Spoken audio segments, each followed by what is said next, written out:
Who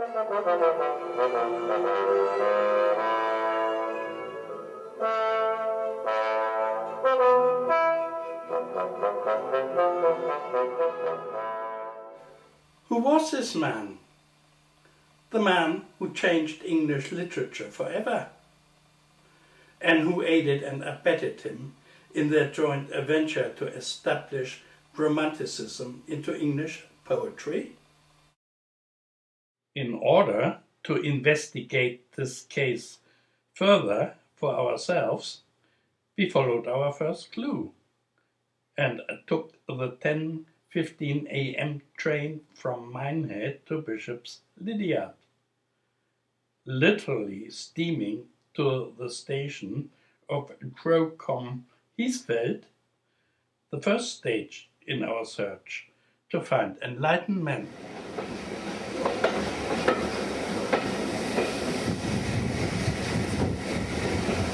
After alighting at Crowcombe Heathfield, picking up our car from the car park there, and programming our navigator, we drive over hill and over dale of the Quantock Hills in Somerset, to arrive at Nether Stowey, only 4 miles from Crowcombe.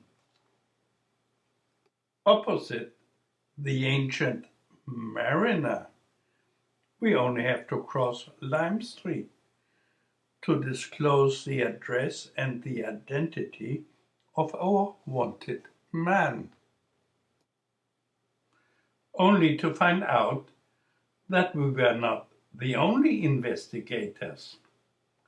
Others, for instance, walked apparently the 51-mile Coleridge Way across Exmoor and the Quantocks to the spot.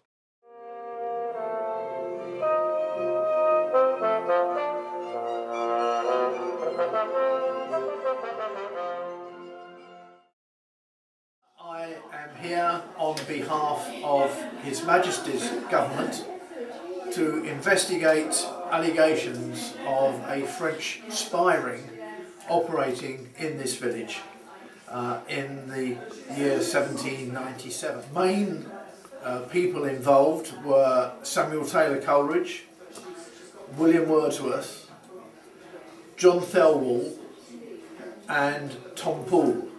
With the political beliefs, talks, lectures, writings of Coleridge, Thelwall and Poole, and to a lesser extent Wordsworth, this combined to encourage the villagers here to believe that they were in fact agents of the French. After this Anglo-French cloak and dagger encounter, we continue our tour of Coleridge Cottage.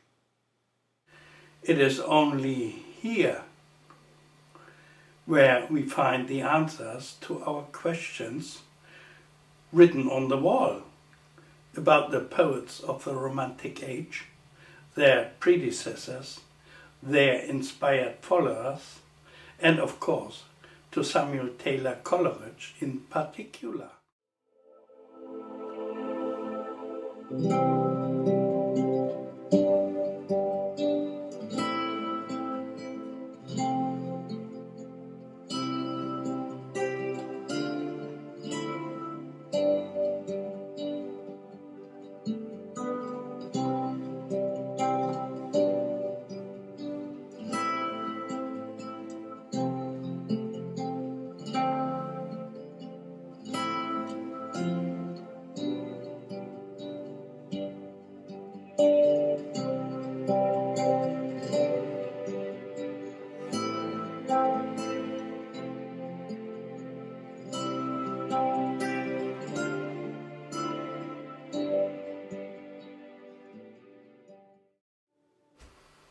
We relax for a while from the writing on the wall, refresh ourselves in the tea room and take a short breather in fresh air in the adjoining cottage garden, where we switch on one of Coleridge's poems. come sudden on my heart, and I am glad as I myself were there, nor in this bower, this little lime tree bower, have I not marked much that has soothed me. Pale beneath the blaze hung the transparent foliage, and I watched some broad and sunny leaf, and loved to see the shadow of the leaf and stem above dappling its sunshine.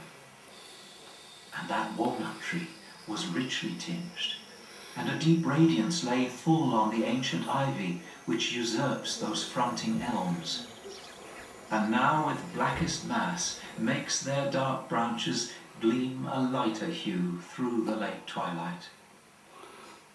And though now the bat wheels silent by, and not a swallow twitters, yet still the solitary humble-bee sings in the bean-flower.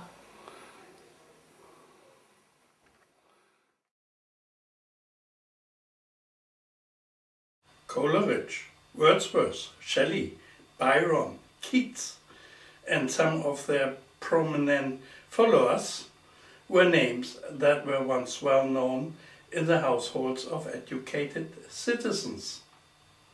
Since one or two generations, however, they have largely been superseded by the names of the stars in trivial TV, in professional sport, and those of the rock and pop groups, like for instance Iron Maiden.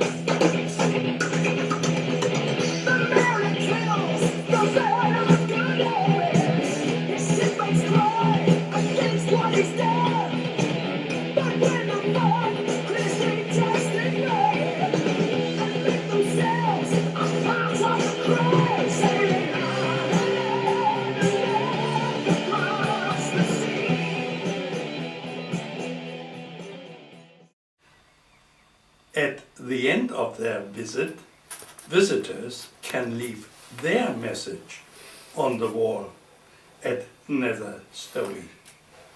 For our part, we asked a voluntary lady of the National Trust supervising team at Coleridge Cottage to write for us, to express the finality of all thoughts and writings once they have been published. The moving finger writes, and having writ moves on.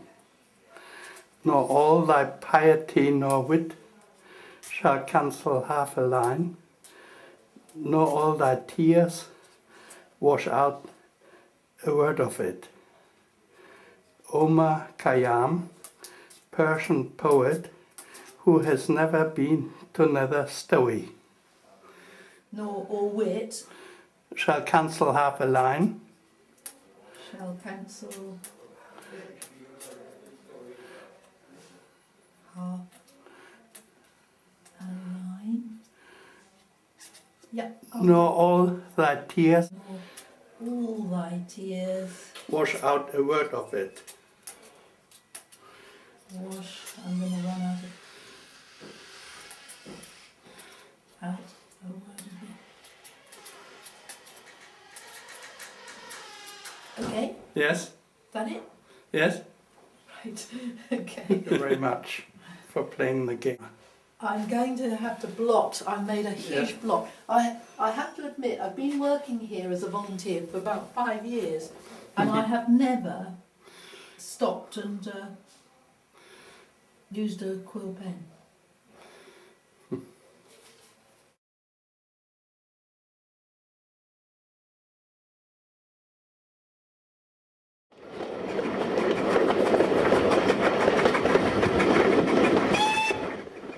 On our way back, the way we came in the morning, we stop over at Watchet to have a look at the statue of the ancient mariner on the harbour promenade there.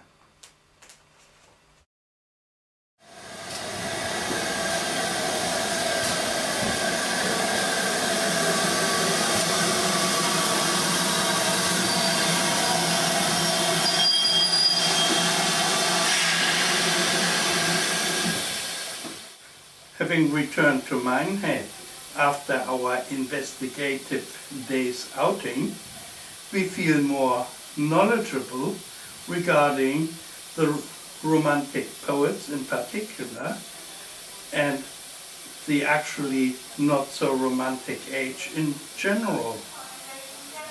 Thanks to the kind and helpful National Trust staff at Nether Stowey.